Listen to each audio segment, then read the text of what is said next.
जितनी भी लोग हैं, ये लोग कह रहे हैं कि ये इंडिया के एजेंट है, कुछ लोग कह रहे हैं इनको बाहर से फंडिंग होती है, कुछ लोग कह रहे हैं इनको नौकरियों पे लगाया हुआ है, और इधर अपनी रियासत के खिलाफ आवाज़ बुलंद कर रहे हैं।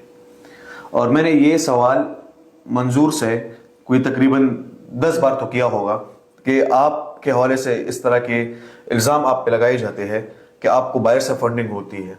उन्होंने कहा कि मैं कुरान पे हाथ रखने के लिए तैयार हूँ कि अगर मुझे कोई जगह से, किसी भी जगह से अगर मुझे कोई फंडिंग होती है। लेकिन फिर बहरहाल फिर भी मैं ये एक सवाल मैं भी पूछना चाह रहा हूँ कि अगर फॉर एग्जांपल आप लोगों को लग रहा है कि एक बंदा जो है वो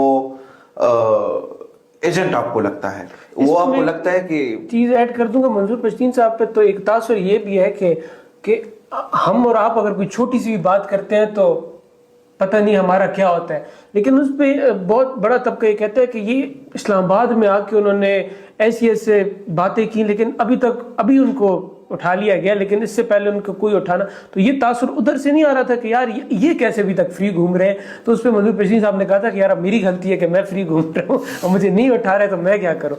तो ये आप इस पे आपकी क्या अंडरस्टैंडिंग है कि वो फ्रीली घूम रहे हैं या उनको घूमने दिया जा रहा है? अब ऐसे तो नहीं हो सकता ना। अब देखिए जानिखेल में एक वाक़या हुआ था, वहाँ पर कुछ लोगों के वहाँ पे भी लाशें जो है वो फेंकी गई थी। अब उसके बाद फिर ये हुआ कि उधर जानिखेल में कि मंजूर पश्तीन और अली वज़ीर दोनों पर FIRs हो गए। उस FIR में अली वज़ीर को गिरफ्तार किया, मंजूर पश्तीन को नहीं किया। अब उसके बाद किसी और जगह पे, मैं वो जगह भूल रहा हूँ, सही से याद नहीं है, लेकिन उसमें फिर इन दोनों पर FIRs हो गई थी। उसमें मंजूर पश्तीन को गिरफ्तार किया, अली वज़ीर को गिरफ्तार नहीं किया। तो अब ये जो चॉइसेस है, ये तो उन लोगों की अपनी ही मनमानी पे सारा कुछ हो रहा है। इसमें तो उन लोगों का कसूर नहीं है। वो तो ये नहीं कह रहे कि मुझे पकड़ो और इसको ना पकड़ो। ये कोई खेल तमाशा तो नहीं है कि आप अपनी मर्जी से सारा कुछ करेंगे। लेकिन मुझे ऐसे लगता है कि चाहे जितनी भी, अगर किसी ने बड़ा कोई गुनाह किया हो और बड़ा कोई गलत काम किया हो, आप जिनको एजेंट कहते हैं, जिनको आप फॉरेन फंडेड कहते हैं, उन लोगों को आप अदालत लाए। सबसे बेस्ट तरीका तो यही है, रूल ऑफ लॉ मुल्क में होना चाहिए। रूल ऑफ लॉ के तहत आप उनको लाए अदालत में, कटहरे में खड़ा करें और उनसे पूछे कि आपको ये चीजें कहाँ से आई है। मुझसे ना कुछ लोग, अभी ये फेसबुक वगैरह पे मेरे, क्योंकि डिजिटल प्लेटफॉर्म्स भी चला रहा हूँ, तो मुझसे ना फेसबुक पे कुछ लोग मुझे कमेंट्स कर रहे हैं कि आप आजकल ना मंजूर के हवाले से बात नहीं कर रहे हैं।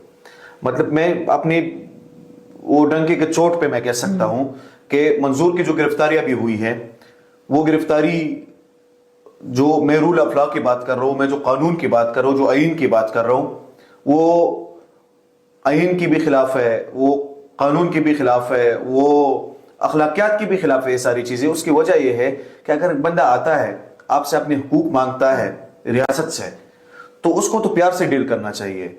जितना, एक चीज याद रखें, जितना आप किसी को दबाओगे ना, उतना ही उनका रद्द-ए-अमल आपको ही बुरा ही आएगा। उसकी वजह यह है, आप देखें खान साहब ही था जब 2018 में उनको इन लोगों के मुताबिक मुसल्लत किया गया यहाँ पर। अब इमरान खान, उसको आप लोगों को पसंद नहीं आया, ठीक है, आप लोगों ने उनको हटा लिया। अब वो जो है वो भी एजेंट बन गया है ना, ठीक है, वो भी गद्दार बन गया है। उनके साथ जो कुछ किया गया, आप देखे 5 मरतबा असेंबली का मेंबर रहा शाह महमूद कुरैशी साहब, उसके बाद उससे पहले जो है वो फॉरेन मिनिस्टर रहा है। तो इस तरह के बंदे को आपने जिस तरह हथकड़ियां लगाई, जिस तरह उनको धक्के दिए, तो क्या ये इस मुल्क की बेइज्जती नहीं हो रही है? लेकिन